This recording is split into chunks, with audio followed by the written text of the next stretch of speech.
आज जो पॉडकास्ट है ना हमारा, वो थोड़ा सा हॉरर पॉडकास्ट होने वाला है। वही वाली कहानी जैसा लग रहा है कि कोई अपना जाना पहचाना मेल वॉइस जो है वो हमने कोई रोकने की कोशिश कर रहा है। मतलब पूरे जीवन तक हम उस एक्सपीरियंस को नहीं भूल सकते। ये हमारे साथ में हुआ है। किसी ना किसी वो आवाज़ सुनाई है, किसकी है वो समझ में नहीं आ रहा, लेकिन एक है आवाज़। ये सुना है अमित जी और कुणाल जी की बगलामुखी जो मंदिर है, मतलब ये आपके शत्रुओं का नाश करने के लिए से लेकर उज्जैन आने तक वो आवाज़ उस खिड़की पर बार बार ये कह रही थी कि रोको, गाड़ी रोको, ऐसा गाड़ी रोको। ये मंदिर जो है तंत्र साधनाओं के लिए, बड़े बड़े साधुओं के लिए बहुत ज़्यादा फेमस है। वहाँ काफ़ी सारी तंत्र साधनाएं होती हैं। ये भी सुना गया है, अब वो ओपनली होता है कि नहीं होता वहाँ पता नहीं है, कि वहाँ पे मिर्चियों से हवन होता है। मंदिर मतलब उस मंदिर का नाम है नलखेड़ा में बगलामुखी माता का मंदिर। आज जो पॉडकास्ट है ना हमारा, वो थोड़ा सा हॉरर पॉडकास्ट होने वाला है। ठीक है, डरना ठीक है। मत। बाबा महाकाल सामने बैठे हैं, इनकी उपस्थिति में मैं आपको एक अच्छी सी स्टोरी सुनाने वाला हूँ। बढ़िया, ठीक है। पहले उससे पहले मेरे को एक बात बताओ रोमिल, कि भूत प्रेत आत्माओं पे भरोसा है कि नहीं आपको? नहीं, मुझको तो नहीं है। तो ये पॉडकास्ट के बाद में ना आपको हो जाएगा। ठीक है, देखते हैं। वही वाली कहानी। वही वाली कहानी। ये जो कहानी मैं सुनाने वाला हूँ, ये सिर्फ कहानी नहीं है, ये हम दोनों का पर्सनल एक्सपीरियंस है जो हमने फील किया है और आज आपको बताने वाला हूँ मैं। मतलब पूरे जीवन तक हम उस एक्सपीरियंस को नहीं भूल सकते। ये हमारे साथ में हुआ है और ये रियल घटना है। रियल घटना है। अब रियल घटना क्या है मैं आपको सुनाता हूँ। बढ़िया, हम लोग हैं उज्जैन से सब। ठीक है, उज्जैन के पास में एक जगह है आगर नलखेड़ा। वहाँ पे एक बहुत ही फेमस मंदिर है। ठीक है, वहाँ पे जो माता जी का मंदिर है, ठीक है, वो मंदिर बहुत ज़्यादा फेमस है। ठीक है, उसमें काफ़ी ज़्यादा श्रद्धालु जाते हैं और हम लोग भी वहाँ पे एक बार उस मंदिर में गए थे। और वहाँ जाने का रास्ता ऐसा है, वहाँ के बारे में वेयर अबाउट हमको मालूम ही नहीं था कि क्या होता है, किस समय जाना चाहिए, किस समय वापस आ जाना चाहिए, कुछ मालूम नहीं था। ये मंदिर माता जी का है? ये माता जी का मंदिर है वहाँ पे। ठीक है, अब वो क्या नाम है मंदिर का भाई? मंदिर मतलब उस मंदिर का नाम है नलखेड़ा में बगलामुखी माता का मंदिर है। बिल्कुल। मतलब पूरे विश्व में सिर्फ 3 ऐसे त्रिपुंड मंदिर हैं। एक है मध्य प्रदेश के दतिया में, दूसरा है नेपाल में और तीसरा मध्य प्रदेश के। और ये मंदिर है, ये मंदिर जो है तंत्र साधनाओं के लिए, बड़े बड़े साधुओं के लिए बहुत सारा फेमस है। वहाँ काफ़ी सारी तंत्र साधनाएं होती हैं। ये भी सुना गया है, अब वो ओपनली होता है कि नहीं होता वहाँ पता नहीं है, कि वहाँ पे मिर्चियों से हवन होता है। लाल मिर्ची के हवन होते हैं दूसरों जो चीज़ें हैं उनको काटने के लिए। किसी पे अगर मान लो मंत्र तंत्र हो गया है तो उस टाइप के हवन होते हैं। और बहुत ही चमत्कारी मंदिर है वहाँ पे, हर किसी को जाना चाहिए। मैंने सुना है अमित जी और कुणाल जी की बगलामुखी जो मंदिर है, मतलब ये आपके शत्रुओं का नाश करने के लिए। बिल्कुल सही सुना है, बिल्कुल सही सुना है, बिल्कुल सही। तो इसी पर्सनली हो गया तुम लोग कुछ हुआ ऐसा? तो अब हुआ क्या, हम लोग ये सारी मान्यताओं को सुन के हम लोग निकले यात्रा पे कि चलते हैं बगलामुखी माता जी दर्शन करने जाते हैं। मैं, कुणाल और हमारा एक और मित्र, उसने नई कार खरीदी थी। हमने कहा, हम बोले कि चलो चलते हैं। अब हमें मालूम नहीं किस समय जाते हैं, किस समय तो वन वे, मतलब एक छोटी सी सड़क है पतली सी। आप उज्जैन से अगर जाओगे तो आगर रोड होते होते होते होते नलखेड़ा पहुंचोगे। और बहुत ही सकरा सा रास्ता है, ज़्यादा मोटी कोई सड़क नहीं है, कुछ नहीं है, आपको जाना है। अब होता क्या है वहाँ पे, जो पहले जा चुके हैं सब, हमने किसी से बात तो करी नहीं। हमने, हमारा मन हुआ दोपहर 2-3 बजे चलो चलते हैं। जबकि वहाँ का नियम ऐसा रहता है कि सुबह सुबह आपको पहुँच जाना चाहिए वहाँ पे। और शाम को 5 से 6 बजे से पहले, शाम होने से पहले जहाँ से निकलो उस रास्ते से वापस अपने घर पहुँच जाओ। सूर्यास्त के पहले पहुँच जाओ, ऐसा बोला जाता है। ठीक है, तो हमको कुछ मालूम नहीं था। हमने अपनी गाड़ी निकाली, मैं ड्राइव कर रहा था और ये कुणाल भाई और हमारे जो एक दोस्त है वो पीछे बैठा। हम लोग निकले अपने रास्ते पे। हम 5-6 बजे तो हम मंदिर पहुंचे। वहाँ पे 5-6 बजे पहुंचे। और मंदिर, तुम तो दोपहर पे निकले थे ना? था तो 4 घंटे का रास्ता है। अच्छा, 4 घंटे का रास्ता है। तो उज्जैन से अगर हम वहाँ जाते हैं 3 से 4 घंटे का रास्ता है। वहाँ पहुँचे, पहुँचने के बाद में बहुत अच्छे दर्शन हुए। 7:30-8 बजे तक हम लोग फ्री हुए वहाँ से। ओके, हमें कुछ मालूम ही नहीं, हम अपने आराम से आ रहे हैं जा रहे हैं। अब घर पहुँचेंगे 10-11 बजे तक पहुँच जाएंगे, कोई दिक्कत नहीं है। 6:30-7 बजे हम वहाँ से फ्री हुए। उसके बाद में मंदिर से बाहर निकले, एक कैफ़े था वहाँ पे। हमने बाहर जो ढाबे होते हैं उस वहाँ पे कार रोक के चाय पी। चाय पीने के बाद में आराम से ये लोग अपना वॉशरूम गए, वहाँ से वापस लौट के आए, कार में बैठे और हम अपने रास्ते चल दिए back to Ujjain. Add on मैं देना चाहूँगा कि जब तक हम उस कैफ़े वाले तक पहुँचे थे तब तक जो हमारे एक और मित्र थे वो पीछे बैठे हुए थे। और मैं अमित के पास में बैठा था। उस कैफ़े के बाद में उन्होंने बोला कि अब आप रेस्ट कर लो, मैं आगे बैठता हूँ। यहाँ पर हमने सीट स्वैप कर ली। ठीक, तीर से ना? हाँ, कुणाल पीछे बैठ गया कार में, वो दोस्त जो था वो आगे बैठ गया। तो ठीक है, चलो वापस। और ड्राइव तो ही कर रहा है? मैं ड्राइव कर रहा हूँ, ड्राइव पूरा टाइम मैं ही कर रहा हूँ। गया भी लेके मैं ही था, आते मैं ही कर रहा हूँ। परफेक्ट। आधे रास्ते पहुंचे हम लोग, एक टोल नाका आ गया, करीबन 25 किलोमीटर हम आगे पहुंच गए। काफ़ी देर से ना हमें कार बहुत परेशान कर रही थी, जो है हमारे आगे चल रही थी कार वो, और मैं उसको बार बार ओवरटेक करने की कोशिश करूं, बार बार जानबूझ के ओवरटेक करने ना दे मुझे। हाँ। मैं बड़ा परेशान हो रहा हूँ, कुछ हो रहा हूँ। मैंने कहा नहीं, इससे तो मैं ओवरटेक करके रहूँगा मैं। हाँ। और ये 2-3 किलोमीटर तक की जद्दोजहद चलती रही। वो आगे जाने नहीं दे रहा, मैं उसको अपर डिपर कर रहा हूँ और वो करने नहीं दे रहा है। ठीक है। अब मैंने कहा ठीक है चलो करते हैं। इतनी देर में मैं और उसको चेस करता कुछ करता, इतनी देर में जो पीछे कुणाल बैठा था, आगे बैठे वाले अपने भाई ने उससे कुणाल बोला, भाई वो मेरा स्वेटर कहाँ है, स्वेटर। मैं स्वेटर पहन के आया, ठंड का समय था, तो बोला होगा देखना पीछे है कि नहीं है। नहीं, ये स्वेटर नहीं था उसका। तो बोलो अरे स्वेटर मेरा कहीं गिर गया है, चाहे वहाँ कैफे पे उतरे थे तो गिर गया होगा या कुछ हो गया होगा। तो मैंने कहा भाई अब एक टोल आगे आ गए हैं, 20-25 किलोमीटर हम आगे आ गए हैं, अब क्या मतलब, छोड़ो अपन कल उज्जैन चल के नया ले लेना। बोला नहीं, मेरी मम्मी ने मुझे दिलाया था बड़े प्यार से, मुझे चाहिए वो, तो मैं कैसे भी करके गाड़ी वापस मोड़ के चलना पड़ेगा वहाँ पे। तो यार हमने समझाया उसको कि नहीं नहीं नहीं ऐसा नहीं। बोले नहीं, चलना पड़ेगा वहाँ पे। वो जिद पकड़ ली उसने, वो एक छोटे स्वेटर के चक्कर में। बिल्कुल। मैं ठीक है भैया चलना है तो चलो अब। तो गाड़ी मैंने रिवर्स ली और पूरी मोड़ी, और मोड़ने के बाद में मैं वहाँ से वापस गया, वापस से टोल क्रॉस करा 20-25 किलोमीटर पीछे, 20 किलोमीटर वापस जाने लग गए हम। और जब हमने गाड़ी मोड़ी है, तब हमें पता पड़ा है कि उस रोड की थिकनेस इतनी थी कि 2 कार एक साथ में क्रॉस कर सकती हैं। पर अगर आप सोचो कि 2 कार एक साथ में एक ही डायरेक्शन में जा रही है, तो दूसरी गाड़ी सामने से क्रॉस नहीं कर सकती। इतना सकरा रोड था, सकरा रोड था, जिससे सिंगल गोला बोलते हैं, सिंगल गोला। हाँ, तो हमने उसको, मैंने रिवर्स ली, टोल वापस क्रॉस करा। उसके बाद से हमारे साथ में रहस्यमय घटना चालू हो गई वहाँ पे। उसके बाद कोई ऐसी शक्ति थी वहाँ पे जो हमको फील हुआ, जो नहीं चाहती थी कि हम वापस जाएं वहाँ पीछे स्वेटर लेने या उस रास्ते वापस नहीं जाएं। ठीक है भैया। तो जैसे जैसे मैंने कहा मुझे इंटरनली भी पता नहीं ऐसा अजीब सा फीलिंग लग गया। मैंने बोला भी इनको, मुझे ना अंदर से तबीयत अच्छी नहीं लग रही, पता नहीं कपकपी सी हो रही है, मुझे अच्छा नहीं लग रहा है, अपन चलते हैं वापस। बस नहीं यहाँ चलना है, मोड़ ली गाड़ी और वो जिद पकड़ ली उसने। ये भी समझा रहा, मैं भी बोल रहा। फील क्या हुआ, मतलब अंदर से क्या फील हुआ एकदम? हम लोगों को अचानक से ऐसा लग रहा था कि एसी ऑन है, ठीक है, फिर भी गर्मी हो रही है, फिर गर्मी लग रही है, गर्मी सा लग रहा है बहुत, मतलब पसीना सा लग रहा है और अजीब सा, मतलब ऐसे वाइब्रेशन लग रहा है बॉडी का, घबराहट सी जैसा लग रहा है, अनईजी लग रहा है। बहुत ज्यादा एक्सप्लेन नहीं किया जा सकता उस चीज को, बट अंदर से कुछ महसूस हो रहा है, इसको भी हो रहा, मेरे को भी हो रहा, मुझे ज्यादा ही हो रहा। ठीक है, मैंने ठीक है। फिर जैसे जैसे करके जा रहे हैं और वो रास्ता ऐसा है कि नीचे से खाई जैसा काम है और ऐसे कुछ ऐसा हिल टाइप का काम है वहाँ, नीचे प्रॉपर कुछ बना हुआ नहीं है ऐसा कोना। गाड़ी चलती रही। मैं आराम से गाड़ी चला रहा हूँ, क्योंकि उस समय क्या स्ट्रीट लाइट भी वहाँ पे थी नहीं बिल्कुल। तो अपनी कार की लाइट जो है और आगे जो आसपास जो ट्रैफिक चल रहा है उसी की लाइट में काम चल रहा है पूरा। ठीक है। धीरे धीरे मैं 40-50 की स्पीड पे चला रहा हूँ गाड़ी। फिर रात भी हो चुकी थी, बिल्कुल घुप अंधेरा हो रहा है, 7-8 बज रहे हैं। पहुँचते 8:30 बजे हमने पलटाई गाड़ी। वहाँ से करते हम 2-5 किलोमीटर आगे पहुँचे। और मैंने क्या देखा, मैं चला रहा हूँ आराम से गाड़ी, 50 की स्पीड चल रही। 50 की स्पीड मैंने जैसे ही स्पीडोमीटर पे देखा, अपने आप 95 की स्पीड 90 की स्पीड पे हो गई थी वो गाड़ी। मैंने बिल्कुल स्पीड नहीं बढ़ाई, मैंने कोई एक्सीलेटर नहीं दिया, कुछ नहीं दिया। और गाड़ी एकदम से, और पीछे से इतने आवाले भाई इतनी तेज क्यों चल रहा है गाड़ी। तो मैंने एकदम से क्या, मेरा कुछ स्पीड है ही नहीं। तुरंत मैंने ब्रेक लगाए और पूरी ताकत से मैंने ब्रेक लगाया, तो गाड़ी एकदम से रुकी। गाड़ी थोड़ी सी घिसटा के आगे, और अगर 2 से 3 सेकंड की डिले हो जाता तो हम खाई में गिर जाते उस समय। क्या बात कर रहा है। और उस समय पे मतलब अगर आप इमेजिन कर पाएं तो रोड हम सीधे जा रहे थे, जहाँ पर अमित जी ने ब्रेक लगाया है उस पे पूरा अंधा मोड़ था। अच्छा।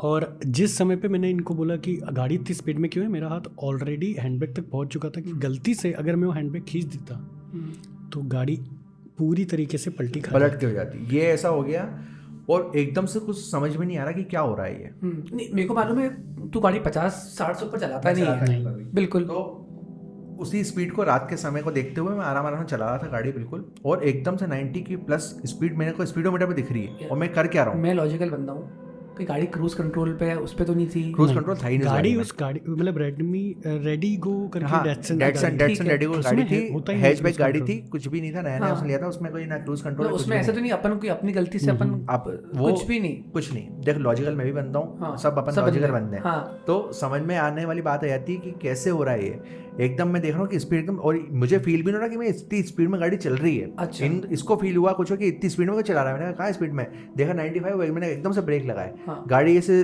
स्लाइड होके एकदम से रुकी और देखा तो आगे सामने खाई, अंधा मोड़ था, अंधा मोड़ पूरा खाया। हमारा पिछला जो टायर था वहाँ पर जो इसे बबूल के झाड़ होते हैं, वो बबूल का झाड़ जस्ट पीछे टायर के पास में था। मतलब अगर थोड़ी सी और स्पीड में होते तो शायद पीछे वाला टायर घुस जाता और शायद हम लोगों का टायर पंचर हो जाता। उस स्थिति में उस समय बच गए। मैंने बोला उसका, मैंने कहा देखो ये इशारा है, अब चुपचाप अभी 5, 7, 10, 8 किलोमीटर आए हैं हम लोग, वापस चलो घर, अपने चल नहीं जाना मेरे को, तो वैसे ही गलत फील आ रहा है, हैवी फील हो रहा है। ये फील तीनों को हो रहा था? उसको नहीं हो रहा था। अब तुम दोनों को? उसके दिमाग में सिर्फ इतना ही फितूर था कि मेरी मम्मी का स्वेटर है, मुझे तो चाहिए। अच्छा, मना कर रहे हैं, नहीं मान रहा हूँ, ठीक है चलो कोई दिक्कत नहीं है।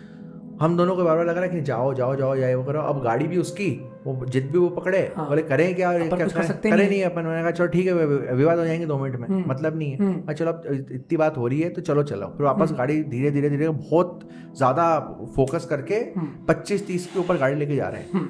वो बोल रहे हैं कि हाँ आराम से चलो, ये भी सब आराम चल रहा है, फुल अटेंशन से बहुत आराम से, बिल्कुल पूरा ध्यान रख के। जो रास्ता आधे घंटे का था उसको हमने 1 घंटे में पूरा करा, उस वहाँ पे पहुंचे बिल्कुल। और देखा तो किस्मत से जहाँ गाड़ी रोकी थी वहीं पे उसका स्वेटर पड़ा मिल गया हमको, वो अपना रेस्टोरेंट, हाँ जो ढाबे थे, और उसने स्वेटर उठा, बोला मिल गया। और उसके बाद में सीधे से ये गाड़ी, हम गाड़ी में बैठे, जैसे ही गाड़ी में बैठे इतनी पास से गाड़ी निकल के गई कि हम, जो बंदा था वो बंदा जस्ट टकराते बचा वहां से। वो ऐसा टकरा था कि पूरा गाड़ी समेत चले जाता आगे तक, खत्म हो जाता काम। और वो उसके एक हाथ में चाय थी, उसका ध्यान नहीं था कि वो इधर मेन रोड से इधर कार में आ रहा है, कुछ आ रहा है, और एकदम से भाग गया। हमने वहीं पे फिर क्या करा कि चाय जो थी वो चाय उसके हाथ से गिर गई, तो हमने एक चाय और ली, फिर सड़क के बीचों बीच रखी और प्रार्थना करी कि जो भी है माफ करना, और फिर हम निकले आगे। यहाँ तक ठीक है। उसके बाद में हम वापस अपने उज्जैन आने के लिए निकले। उज्जैन आने के बाद में क्या हुआ, आने के रास्ते में क्या हुआ कि धीरे धीरे गाड़ी चल रही है, वही 40 पे गाड़ी चल रही है, आराम से चल रही है। मैं कुणाल को और उसको, दोस्त को, भाई को बार बार ये एक ही बात पूछा हूँ, क्या भाई क्यों इतनी आवाज़ कर रहा है, क्यों बोल रहा है? बोला भाई मैं तो कुछ बोल नहीं रहा हूँ, क्या बोल रहा हूँ? मैंने कहा क्यों बार बार आवाज़ लगा रहा है पीछे से, क्या कर रहा है, क्या आवाज़ लगा रहा है? कुछ भी, अमित ऐसी आवाज लगा रहा है, क्या बात कर रहा है? और हम दोनों ही, क्योंकि वो सो चुके थे, पीछे बैठा हुआ था ना, मैं आगे था। उसके बाद वहां से वापस ही आगे आ गए थे, और वो पीछे सो चुके थे, वो पीछे सो गया। पर इसे आवाज पीछे से आ रही थी, जबकि मेरा फुल फोकस रोड की तरफ था, क्योंकि ये भी देख रहा था धीरे चला सब करा, क्योंकि ऐसा एक्सपीरियंस हो गया था। मेरा भाई तू दोनों आवाज लगा रहा है, हाँ तू आवाज लगा रहा है, मेरे को क्या कर रहा है भाई? तो बोले तेरे साथ तो बैठा हूँ मैं। मैंने उसको बोला, मैंने कहा भाई क्या हुआ? मेरे को बोले क्या हुआ, सो रहा हूँ मैं। तो वो आवाज कुछ बोले नहीं, वो सो रहा था चुपचाप। आवाज किसके टोन की आ रही थी? कुणाल के टोन की, मतलब एक अजीब सी टोन, मतलब एक मेल वॉइस है, कोई बुला रहा है। ओके। और उसके बाद में मुझे क्या फील हो रहा है, मैं चला हूँ, फिर मैंने ध्यान देना बंद कर दिया और वो कर दिया। उसके बाद में कोई हमारी कार की जितनी स्पीड है उतनी ही स्पीड से मेरे साथ जहाँ पे मैं कार चल रहा हूँ उसके पास वाले मिरर के साथ साथ मेरे साथ भग रहा है कोई ना कोई। ऐसा मुझे बार बार इल्यूजन हो रहा है भयंकर। क्या बात कर रहा है? कोई घूम रहा है मेरे साथ, वो हो रहा था ब्लाइंड स्पॉट पे। जब अपन सामने देख रहे थे तब ऐसा लग रहा है कि कोई इधर आप कोई फोकस करवाना चाह रहा है कि देखो मेरी तरफ मैं भाग रहा हूँ तुम्हारे साथ में। उसके बाद में वो उसकी एकदम से नींद खुली, बोले भैया क्या हुआ छत पे कौन है? यूँ बोलता है कार की, वो जो सो रहा था पीछे। बोले भाई क्या हुआ? बोले क्या गिरा छत के ऊपर? क्या गिरा छत पे? मैंने छत पे क्या गिरा? बोले छत पे। बोले क्या पत्थर है क्या ऊपर? क्या पहाड़ से आ रहा है? क्या आ रहा है? बोले तो टप टप आवाज आ रही थी तेज। मैंने कहा हमको तो आवाज ही नहीं आ रही है टप टप की। तो मैंने कहा ऐसे करते करते ऐसे एक्सपीरियंस हो रहे हैं और हमको लग रहा है कि क्या हो क्या रहा है हमारे साथ। हम उस समय इतने धर्म संकट में थे क्योंकि हमें सामने रोड दिख रहा है पर कम से कम 2 से 2.5 किलोमीटर तक बिल्कुल अंधेरा, स्ट्रीट लाइट नहीं है, न पीछे हमें दिख रहा है। तो उस स्थिति में हम गाड़ी रोक के भी ऊपर नहीं चेक कर सकते। और इतनी पूरा ये हो रहा है। उसके बाद में जैसे जैसे हम भगवान का नाम लेके धीरे धीरे चलते आ रहे हैं। और जहाँ से हमने गाड़ी यू टर्न ली थी उस समय स्वेटर लेने के लिए जैसे हम वहां पहुंचे उसके 1 किलोमीटर आगे जिस कार को मैं फॉलो कर रहा था वो कार ऐसी चपटी पड़ी थी पूरी, और वो सारे ऑन द स्पॉट डेथ पड़े हुए थे। वहाँ पे 3 एम्बुलेंस खड़ी हुई थी, पुलिस की गाड़ी खड़ी हुई थी। और सबसे बड़ी बात कि वो गाड़ी जिस तरह से इंडिया के अंदर परिवहन चलता है, हम लेफ्ट अलाइन होके चलते हैं, वो गाड़ी राइट साइड में अलाइन होके पड़ी हुई थी पूरी, और पूरे ऑन द स्पॉट वहाँ सब जितने लोग अंदर बैठे हुए थे सब डेड दिख रहे थे सामने के सामने, और पुलिस ने घेर रखा है वो वहाँ पे सब, वो पीले टेप लगा के सबको वो कर रखा है। और हमने देखा कि ये अरे इसी सेम गाड़ी नंबर याद हो गया था, जैसे फोकस करा ये गाड़ी को तो अपन कर रहे थे, आगे निकलने की कोशिश कर रहे थे। अगर उस समय उससे आगे निकल जाते, और ज़्यादा से ज़्यादा 500 मीटर आगे होगी वो बात, क्योंकि वो हमको याद था टोल के जस्ट आगे से हमने रिवर्स लिया था, तो उसके 500 मीटर आगे मैंने कहा अब 500 मीटर और अगर आके, मैं बिल्कुल श्योर था कि ले लेता मैं उससे आगे, और कैसे ना कैसे करके लेने नहीं दिया अपने को। ये जो सर्कमस्टांसेस बने अपने साथ में, जो जिद पकड़ ली उसने, तो रिवर्स लेनी पड़ गई, क्योंकि मैं पूरा फोकस में था कि मैं इसको आगे जाऊंगा इससे मैं, तो उसकी जगह हमारी गाड़ी होती है आज, वो सेम गाड़ी एक्सीडेंट हुआ उसका, और बिल्कुल चपटी हुई गाड़ी, और जिस ट्रक ने उसका मारा, ट्रक भी वहीं पे खड़ा हुआ और उससे पूरी चपटी है गाड़ी बीच में आराम से, सब लोगों को वहाँ पे ऑन द स्पॉट डेथ पड़े हुए हैं। ये ऐसा एक्सपीरियंस हुआ।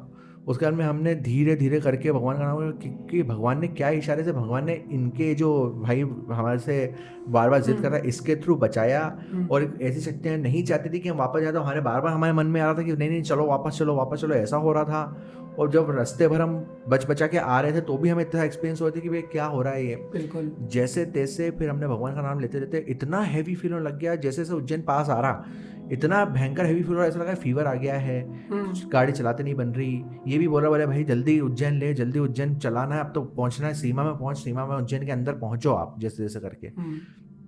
10:30-11 बज गई हमको रात के, आते आते उज्जैन धीरे धीरे आ रहे हैं, जैसे जब तक उज्जैन की सीमा नहीं लगी और तब तक इतना हैवी फील रहा है। उसके बाद ऑटोमेटिकली धीरे धीरे वो जो हमें नॉर्मल हमारा जो था वो नॉर्मल हम होने लग गए। उसके बाद में उसके बाद हम आए उज्जैन में, समझा चीज़ों को क्या है क्या नहीं है, क्या चीज़ें समझ में आई, आगे बड़ों से बात करी, ये ऐसा ऐसा हमारे साथ एक्सपीरियंस हुआ। बोले आप लोगों ने स्टार्टिंग से ही गलती करते हुए जा रहे थे, तो भगवान की कुछ कृपा थी जो बच गए आप, क्योंकि ऐसा बहुत ज़्यादा होता है वहाँ पे कि अगर आप सुबह नहीं निकले हो तो आपको डेफिनेटली रात होगी, वो रात के लिए रास्ता है ही नहीं। पहली बात वहाँ नहीं जाना चाहिए, रिकमेंडेड नहीं होता है। और दूसरी बात ये होती है कि जब आप मंदिर जा रहे हो बगलामुखी के, तो उसके बीच में एक मंदिर आता है, वहाँ रुक के प्रणाम करना ज़रूरी है, ऐसा माना जाता है। वो भी आपने नहीं करा, आपको मालूम ही नहीं था। बिल्कुल आप वापस आते समय पूरी रात कर ली आपने, रात वहाँ पे बिल्कुल नहीं की जाती है, आपको शाम सूरज ढलने से पहले वापस आना पड़ता है। तो भगवान ने, वो तो बाबा महाकाल ने और अच्छे कर्मों ने हमको बचा लिया उस समय। तो ये ऐसी स्टोरी थी जिसमें हमने प्रत्यक्ष तरीके से देखा कि क्या होते हैं भूत प्रेत, और कैसी देखो एनर्जीज दोनों तरह की होती है, ये समझ में आ गया। अगर आप साइंटिफिकली लॉजिकली बात करो तो भगवान ने एनर्जीज छोड़ रखी हैं, पॉजिटिव भी नेगेटिव भी, तो आपके ऊपर किस चीज़ का इम्पैक्ट पड़ेगा वो आप नहीं कह सकते कभी भी। तो ये ऐसा एक्सपीरियंस हुआ जिससे कि बिल्कुल हम अंदर तक हिल गए थे, हमें कम से कम 10-15 दिन तक प्रॉपर नींद नहीं आ पाई, मतलब हमें वही चीज़ चल रही है, गूज़बम्स आ जाते थे। और इवन सबसे बड़ी बात कि उज्जैन आने के बाद में फिर अमित ने एक बात बताई कि पूरे टाइम जब से हम लोगों ने वहाँ से स्वेटर उठाया था तब से लेकर उज्जैन आने तक वो आवाज़ उस खिड़की पर बार बार ये कह रही थी कि रोको, गाड़ी रोको, ऐसा गाड़ी रोको। वही पर अगर उस समय पर अमित ने बहुत ज़्यादा समझदारी का प्रदर्शन किया कि अगर उस टाइम पे वो ऐसा कुछ बता देता, स्थिति तीनों के लिए बहुत पैनिक हो जाती। उसने कंट्रोल किया। उज्जैन आने के बाद में जैसे ही हम बाहर आए हैं कार के, हमने मुंह धोया, उसके बाद में अमित ने बताया कि मुझे कंटिन्यू ये फील हो रहा था। क्या बात कर रहे हैं? ऐसी आवाज़ें आ रही थी कि कोई बार बार रोक रहा है, रुको, और ऐसी आवाज़ें, और जैसा लग रहा है कि कोई अपना जाना पहचाना मेल वॉइस जो है वो हमने कोई रोकने की कोशिश कर रहा है। किसी ना किसी ऐसी वो आवाज़ सुनाई है, किसकी है वो समझ में नहीं आ रहा, लेकिन एक है आवाज़, ऐसी आवाज़ आ रही है, सुनने में ऐसा हो रहा है, अलग अलग चीज़ें बोले रहे हैं, जैसे ना कैसे करके हमको बस रोकना चाह रहा है, वो गाड़ी रोक दो आप, ऐसी बात आ रही है। वो भाई जो पीछे सो रहा था उसको छत पे कोई छत बजा रहा है, ऐसी आवाज़ आ रही है। भाई को सामने कोई दृश्य दिख रहे हैं, एकदम से जो ना कोई कोहरा है ना धुंध है, कांच पूरा वाइट हो गया एकदम से, जैसे धुंध हो जाती है तो कैसा हो जाता है, बार बार उसको वाइपर से क्लीन करना पड़ रहा है, एकदम पता नहीं क्या हो रहा है।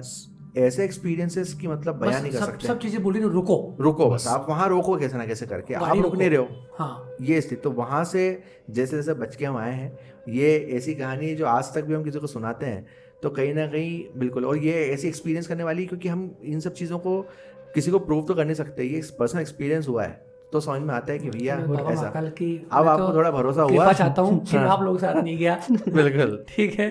ऐसी बात आगे जाऊंगा भी नहीं। बिल्कुल बिल्कुल अरे जाओ, बहुत अच्छा मंदिर है, लेकिन सुबह जाके नियमों के पालन करके जाओ तो आपको समझ में आएगा। आज भी कभी ऐसा दिमाग में आ जाता है वो ख्याल, तो गूज बम्स और ये सब चीजें एकदम आ जाते हैं, खुद को आने लग गए। बिल्कुल, क्योंकि वो जो एक्सपीरियंस अभी शेयर किया जा रहा है वो मुझे तो अभी हल्का हल्का सरदर्द जैसा होने लग गया है, बहुत लग रहा है बहुत ज्यादा, मतलब बस वहां से लेकर घर तक सिर्फ महाकाल बाबा का नाम लिया है और ये सीमा बात में बिल्कुल आने सही का बोली। प्रयत्न पूरे टाइम महाकाल बाबा के भजन चल रहे हैं कार के अंदर, महाकाल बाबा का नाम ले रहे हैं हम लोग और हाथ जोड़ के बैठे हैं। स्पेशली मैं और कुणाल, वो तो सो गया था, मैं और कुणाल बस बैठे हुए ऐसे करके कि बस जैसे जैसे बस हमें उज्जैन के क्षेत्र में तुम स्वेटर लेने नहीं जाते तो आगे तुम चपटे होते दिखते। बिल्कुल पूरी बात। और सबसे बड़ी बात और उस समय हमको लगा था कि कितनी बड़ी बेवकूफ़ी कर रहा है ये। हाँ, जो हमको स्वेटर लेने की बोल रहा था, उसके थ्रू भगवान ने शायद हमको बचा लिया। ये बात है, सोचो आप। और बड़ी बात ये थी ना कि वो गाड़ी भी रॉन्ग साइड, मतलब वो भी किसी को ओवरटेक करने के चक्कर में ही उस दुर्घटना का शिकार हुई। कल को उसकी वो भी ओवरटेक करने के चक्कर में ही हुई। वो सामने से ट्रक आके ट्रक से पूरी चपटी हो गई कार, क्योंकि वो रोड इतना चौड़ा था ही नहीं कि दो गाड़ियां एक साथ में निकल जाए। क्या लगता है आपको, भरोसा हुआ थोड़ा? भरोसा मेरे को बिल्कुल हो रहा है। फिर कब चले नलखेड़ा? कब चलना है फिर? इस बार दिन के समय, इस बार दिन के समय चलेंगे। सुबह 4 बजे जाऊंगा भैया, सुबह 4 बजे जाएंगे। सही बात है, सही बात। चलो यही कहानी थी, अगली कहानी के साथ फिर लौटेंगे। तो दोस्तों आपको कैसी लगी कहानी, आप भी बताना हमको। हमारी ये सच्ची घटना पे आधारित हमने आपको एक हमारा एक्सपीरियंस शेयर किया है। अच्छी लगी तो लाइक ज़रूर कर देना और बताना हमको कैसा क्या लगा। Thank you.